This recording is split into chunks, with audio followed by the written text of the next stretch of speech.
България е един от най-ценените производители на продукти от маслодайна роза, лавандула и множество други лечебни и маслодайни растения.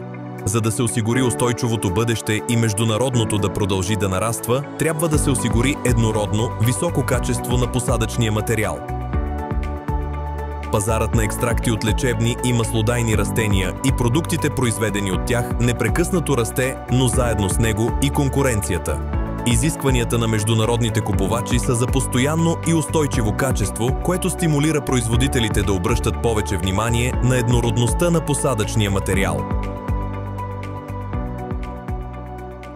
Миналия век беше изключително успешен за българската индустрия, произвеждаща етерични масла. Българското розово масло е международен стандарт, но днес сме 21 век и ние трябва да се грижим за конкурентоспособността на целия сектор.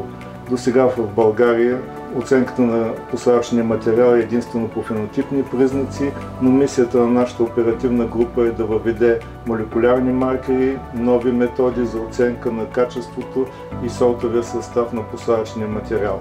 Трябва да знаем, че за всяко растение стои наука, но разбира се, всяко растение има сорт и качество на етеричното масло и ние трябва да го осигурим. Агробионинститута към Селско-стопанска академия и Гебо Консултинг ЕООД, заедно с земеделски производители, специализирани в посадъчен материал, работят по иновативен проект. Целта е да се достигне до производството на хомогенен и качествен посадъчен материал за лечебни и маслодайни растения, който да се разпространява с цел постигане на постоянно качество на добиваните екстракти в страната. Нашата роля е да свържем науката и практиката. Работата ни с изследователите и производителите да въведем нови технологии и иновации в областта на производството на посадъчен материал. Считаме, че сътрудничеството и новите стандарти, които въвеждаме, ще повишат конкурентоспособността на нашите земеделски производители.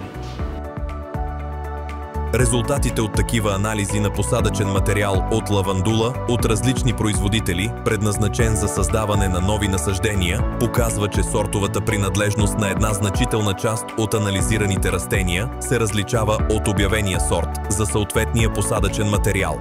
Този проект иска да заличи тези разлики. Ще бъде дадена основата на цяла система, която съчетава модерните лабораторни технологии, цифровите бази данни и разширяване на капацитета за производство на качествен посадъчен материал.